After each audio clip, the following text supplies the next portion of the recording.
Welkom terug by die Kruiskinderkanaal. Vandag gaan ons saam op 'n baie spesiale Bybelreis. Hierdie reis strek deur baie dele van die Bybel, maar daar is een groot boodskap wat dit alles verbind. Abba wil saam met sy volk woon.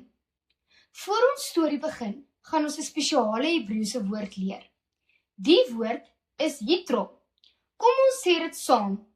Yitro. Yitro was Moses se skoonvader en sy naam beteken ekstra, byvoeging of oorvloed. Dit beteken dat Abba Yitro gebruik het om iets ekstra te bring op die regte tyd. Soms stuur Abba iemand wanneer ons moeg, verward of oorweldig voel en daardie persoon bring hulp wat ons nie eens geweet het ons nodig het nie. Selfs die letters in Yitro se naam vertel 'n storie. Die eerste letter is Jod. Die kleinste letter herinner ons dat selfs klein mense soos kinders belangrik is vir Abba. Die tweede letter is Tav. Tav beteken 'n teken of 'n merk wat wys dat Abba sy liefde en sorg op sy mense plaas. Die derde letter is Resh. Resh beteken hoof of leier en dit leer ons dat Abba wyse leiding waardeer. En die laaste letter is Wav. Wav beteken 'n hak of 'n verbinding wat ons herinner dat Abba mense verbind sodat niemand alleen hoef te wees nie. Selfs vandag gebruik God ouers, onderwysers, leraars en vriende om ons te lei en te help wanneer dinge moeilik voel. Kom ons begin nou ons Bybelstorie. God se volk was op 'n lang reis en Moses was hulle leier. Elke dag van môre tot aand het mense by Moses gekom met probleme, vrae en meningsverskille. Moses wou almal help, so hy het probeer om alles self te doen, maar hy het baie moeg geword. Sy liggaam was moeg, sy gedagtes was moeg en sy hart was moeg. Toe Yitro hom besoek, kyk hy stil weg en sê iets liefdevol, maar eerlik. Dit is te veel vir een persoon. Yitro het verduidelik dat Moses helpers nodig het. Ander leiers wat kon luister, sorg en die volk kon lei. Moses het geluister en toe hy die werk deel, het alles verander. Die mense is vinniger gehelp en Moses het weer krag gehad. Deur dit te wys, leer God iets baie belangrik vir ons. Abba wil nie hê ons moet die lewe alleen hanteer nie. Dit is ook vandag belangrik. Soms voel kinders dat hulle alles self moet doen. Huiswerk, vriendskappe, gevoelens of bekommernisse. Maar Abba wil hê ons moet hulp vra. Hy wil ook hê ons moet ander help, net soos Yitro dit gedoen het.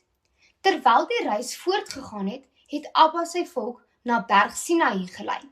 Op die berg het die grond skielik geskit, donderweer het geraas, weerlig het geflits en 'n harde geluid het die lug gevul.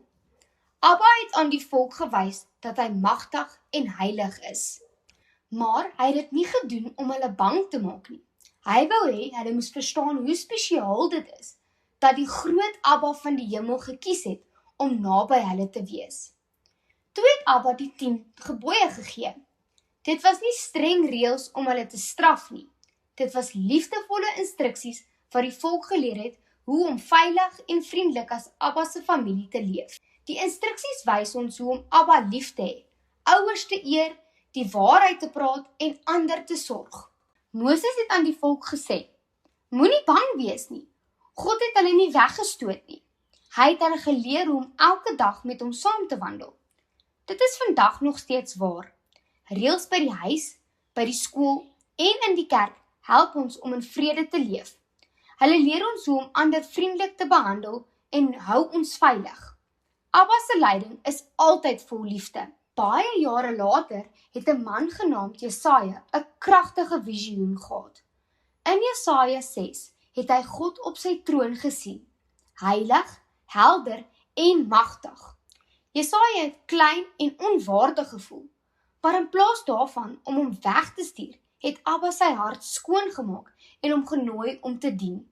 Abba het gewys dat hy nie net perfekte mense gebruik nie, hy gebruik mense wat wil luister en ja sê. Deur Jesaja het Abba ook 'n belofte gemaak. Hy het beloof dat sy volk nie vergeet of verlate sou word nie. Toe het hy iets nog groter beloof. In Jesaja 9 staan daar dat 'n kind gebore sou word, wat wonderlike raadsman, magtige God, ewige Vader en vredevors genoem sou word.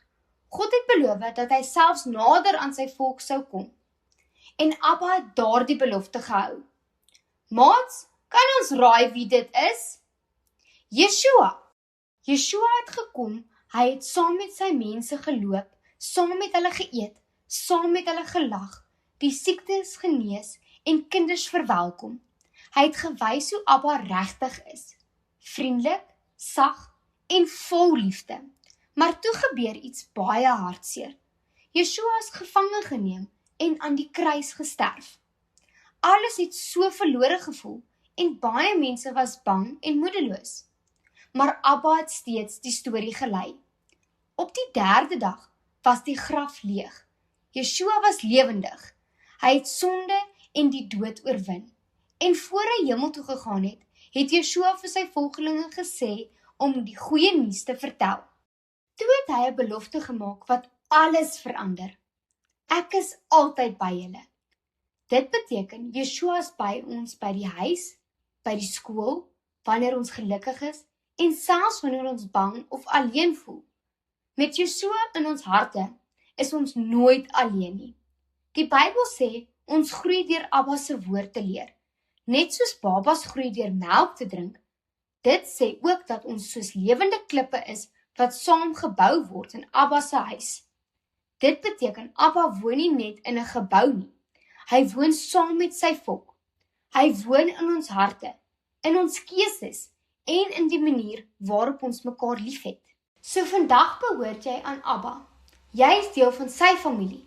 Jy kan ander help soos Jethro, na God luister soos Moses, op God se beloftes vertrou soos Jesaja en elke dag Yeshua volg. Abba wil saam met sy volk woon. Hy wil jou lei, jou help, jou vergewe en saam met jou stap. Vandag, môre en vir altyd. Kom ons bid saam. Liewe Abba, dankie dat U ons liefhet. Dankie vir helpers, vir U woord en vir Yeshua. Help ons om na U te luister, op U te vertrou en ander elke dag lief te hê. Amen. Shalom.